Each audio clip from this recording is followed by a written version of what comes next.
வெற்றிக்கனி இதழ்கள் என்கின்ற 12 பரீட்சை தாள்களில் இரண்டாவது பரீட்சை தாளின் வினாத்தாள் 2 முதல் பக்க வினாக்களுக்கு விடை காணும் முயற்சியில் ஈடுபடுவோம். இப்பொழுது நான் உங்களுக்கு அந்த பக்கத்தை காண்பித்து, அதாவது வினாத்தாள் 2 முதல் பக்கமாக இடம்பெறுவது பந்தி போன்ற வாக்கியத்துக்கு விடை, அதாவது பந்தியை வாசித்து விடையளிக்கின்ற முயற்சியாகும். அப்ப இந்த பந்தியில மிக முக்கியம் என்னென்றால் பந்தியில உள்ள விடயங்களை வாசித்து விளங்கித்தான் விடையளிக்க வேண்டும். அப்ப உங்களுக்கு வாசிப்பதை புரிந்து கொள்ள தெரிய வேண்டும், புரிந்ததை தெரியப்படுத்த தெரிய வேண்டும், வெளிப்படுத்த தெரிய வேண்டும். இவை 2 இருந்தால்தான் ஆற்றல் உள்ள பிள்ளைகளாக நீங்க மாற முடியும். அதற்குத்தான் நான் திருவள்ளுவர் என்கின்ற மகான், பொய்யாமொழி புலவர், கடவுள், ஆண்டவர், அப்படிப்பட்ட ஒரு மகான் அதாவது மதத்துக்கும் சார்ந்தவர் அல்ல. அவர் எம்மதமும் சம்மதம் என இருந்த அவர் இயற்றிய திருக்குறள் என்கின்றதை நாங்கள் இப்பவே அறிந்து வைத்திருந்தால் எங்களுடைய வாழ்க்கைக்கு அது விருத்தமாக இருக்கும் என்று. அதிலே ஒரு திருக்குறள் பார்த்த நாங்கள், கற்றாருள் கற்றார் எனப்படுவர், கற்றாருள் கற்றார் எனப்படுவர், கற்றார் முன் கற்ற செல சொல்லுவார். கற்றவர்கள்ல மிக சிறப்பாக கற்றவர் யார் என்று நாங்கள் நோக்குவோமாக இருந்தால், அதாவது தாம் கற்றவர்களுக்கு முன்னாலே அவை அஞ்சாமல், சபையை பார்த்து பயப்படாம தன்னுடைய கருத்தை வெளிப்படுத்தக்கூடியவர் என்பதுதான் அந்த திருக்குறள் கருத்து. அப்ப நாங்கள் இதுல படிக்க போற விடயத்தை விளங்கி விடையளிக்கிறது தான் இங்க எங்களுக்கு பயிற்சி. அப்ப விடையளிப்பது என்பது என்னது? வெளிப்படுத்துகை. அப்ப இந்த பந்தியை பார்த்து அந்த கேள்விக்கு, இந்த இதுல தரப்பட்ட கேள்விகளுக்கு மிக விரைவாக விடையளிக்க பழகுவோம். பந்தியை வாசிக்கவும். மகளே தமிழினி. அப்ப இது தற்சமேற்கோள் குறியிலே ஆரம்பிக்கின்றது. தமிழினி எனும் போது வியப்பு குறியிருக்கின்றது. அப்ப ஒருவரை நோக்கி வியக்கிறது தெரிகின்றது, விழிக்கிறது, வியப்பாக விழிப்பது. மகளே, மகள் என்பது தாய் தந்தைக்குத்தான் மகள். ஆனால் பெரியவர்கள் யாரும் இன்னொரு பிள்ளைய மகளே என்று சொல்றதுல தவறில்லை. மகளே, அப்ப எங்களுக்கு தெரியுது பெண்பால். தமிழினி பெண்பால் சொல். நீ பெண் பிள்ளை என்று ஒரு காரணம் சொல்லி உன் படிப்புக்கு உலை வைத்து விடுவார்கள். இப்ப எங்களுக்கு இது தெரிகின்றது, நாளாந்தர பயிற்சி புத்தகத்தின் ஒரு பாடத்தின் பகுதி. படித்தது போதும் என்பார்கள். ஆனால் நீ ஒருபோதும் உன் படிப்பை கைவிட்டு விடாது. நன்றாக படித்து முன்னேறும். எல்லா செல்வங்களிலும் சிறந்த செல்வம் கல்வி செல்வம் என்பதை மறந்து விடாது. கற்றோர்க்கு சென்ற இடமெல்லாம் சிறப்புண்டு என கற்றதையும் நினைவில் கொள். இது மகாகவி பாரதியாரால கற்பனையாக, ஒரு பிள்ளைய கற்பனையில வந்த விடயம். ஆனால் மிக உத்தமமான உகந்த கருத்து. அதாவது பெண் விடுதலைக்காக போராடினவர், அதாவது கவிதைகள் மூலம் இயற்றி போராடியவர் மகாகவி பாரதியார். ஏனென்றால் ஆண் பெண் என்ற வேறுபாடு எல்லா முயற்சிகள்ல இருக்கக்கூடியது. உண்மையிலேயே ஆண்களும் பலசாலிகள், திறமைசாலிகள் தான், பெண்களும் ஒன்றும் சளைத்தவர்கள் அல்ல. அப்ப இங்கே சொல்லப்படுது, அது முந்தின காலங்கள்ல பெண்களை ஆண்கள் கிட்டத்தட்ட அடிமைப்படுத்துவது போல அவர்களை மிக கீழ்ப்படுத்தித்தான் வைத்திருந்தார்கள். அவர்கள் வீட்டுல வேலை செய்கிறதான் வேலை. அடுப்பூதும் பெண்ணுக்கு படிப்பதற்கு என்று சொல்வார்கள். அடுப்பூதும் பெண்ணுக்கு படிப்பதற்கு. அடுப்பூதுனாதான் அமைந்த வேலை, படிக்க தவிர அவைக்கு வேலை சமைக்கிற மட்டும்தான். அது தவறு. ஏனென்றால் திறமையான நல்ல கூர்மையான அறிவு அவர்களுக்கு இருக்கக்கூடும்.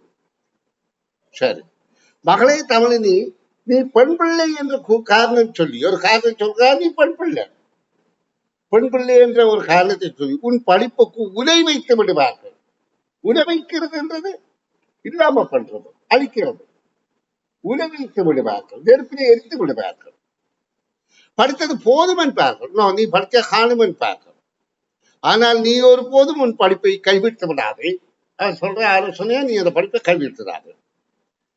நன்றாக படித்து முன்னேறணுமா இருந்தா படிக்கணும். நன்றாக படித்தா தான் முன்னேற முடியும்.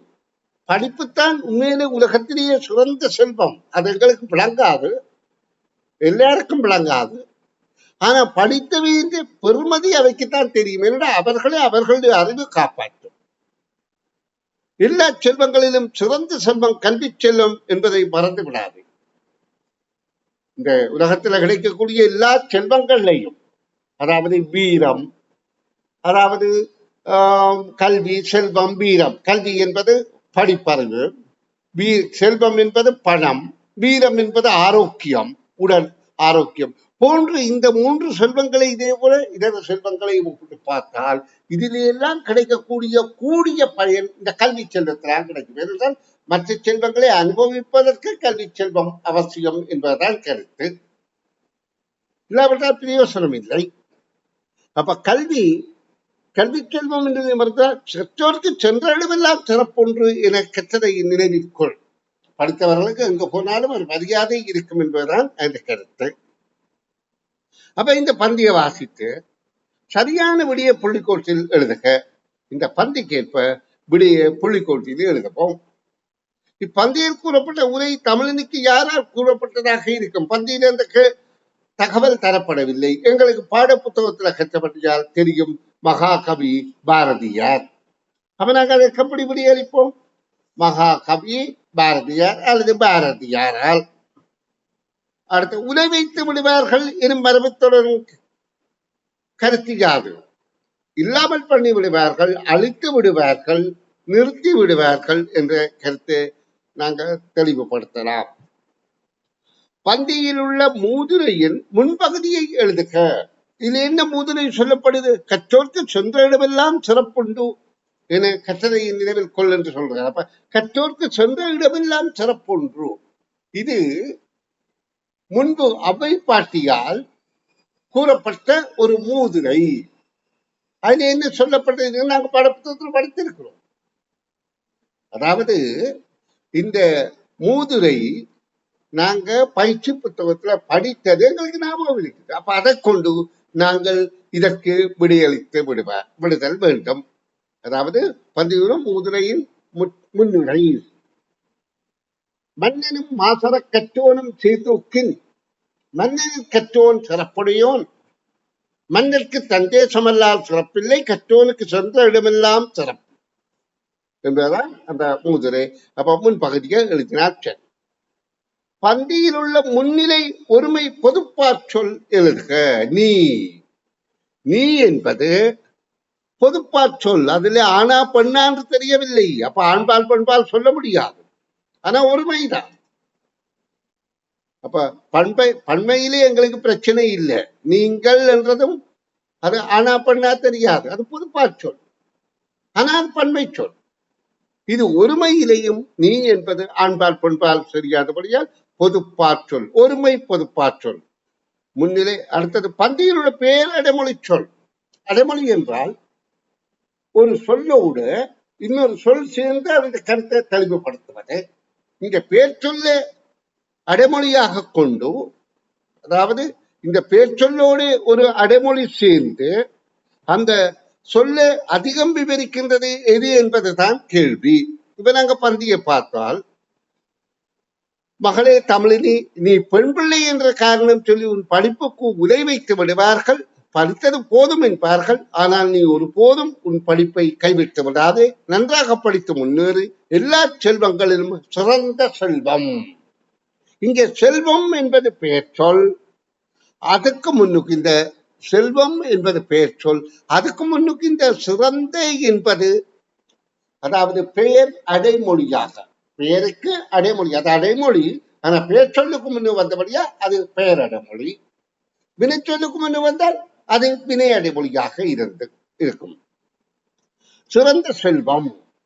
அப்ப பெயர் சொல் செல்வம், சிறந்த என்பது அடைமொழியாக அதில் சேர்ந்தபடியால் அது பெயர் அடைமொழி எனப்படுகின்றது. இனி நாங்கள் அடுத்த வினாவை பார்வையிடுவோம். அதாவது இந்த பயிற்சியின் இறுதி வினா. சிறப்புண்டு எனும் சொல்லை பிரித்து எழுதுக. சொற்கள் இணைந்து கருத்தை தருவது உண்டு. அப்ப அந்த சொற்களை பிரித்து அதன் கருத்தை நாங்க உணர்ந்து கொள்ள முடியும். சிறப்பு உண்டு. அப்ப சிறப்புண்டு என்பதை பிரிப்போமாக இருந்தால் சிறப்பு சக உண்டு என பிரித்துக் கொள்ளலாம். இப்ப இந்த சொற்புணர்ச்சி என்பதை பற்றிய பகுதியை நான் பிரிதொரு பயிற்சியின் போது உங்களுக்கு சொல்லித் தருகிறேன். சொற்புணர்ச்சியை 2 வகையாக்கலாம்.